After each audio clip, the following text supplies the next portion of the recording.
What's up, everybody? This is the story of my private pilot check ride, which I took with my examiner right there, Mr. Ben Johnson.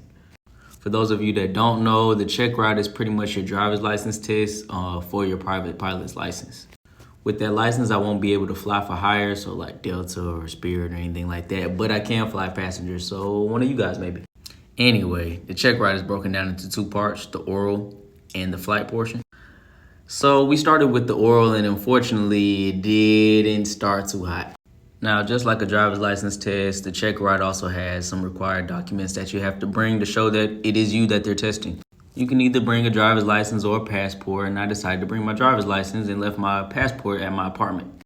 This was a terrible mistake though, because my driver's license had actually expired the day before the test. Neither me or my instructor had noticed it, but the DPE was kind enough to let me go back home and get my passport. So I come back with my passport, we get the ground done, and it actually went pretty well.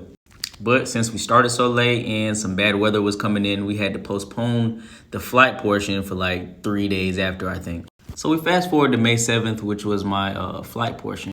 We took a flight, did some maneuvers, Shelbyville and back, and when we got on the ground, he let me know that I passed. Well, he didn't actually let me know that he passed, but if they don't tell you that you failed, that means you passed. So the facts are basically, I took my check ride, forgot my license, did the ground and passed, did the flight and passed, and got my private pilot's license. But as for the interpretation of this event, it meant way more than just being able to fly passengers, you know? This is actually a picture of younger me and one of the living Tuskegee Airmen at the 2008 inauguration. I met him in Washington, D.C.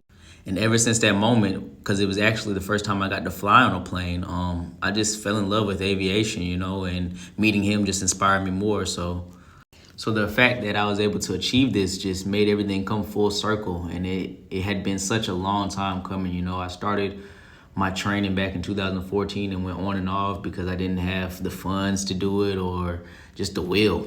Not only that, but shortly before my exam, probably a couple weeks before, I lost my best friend, Darcy.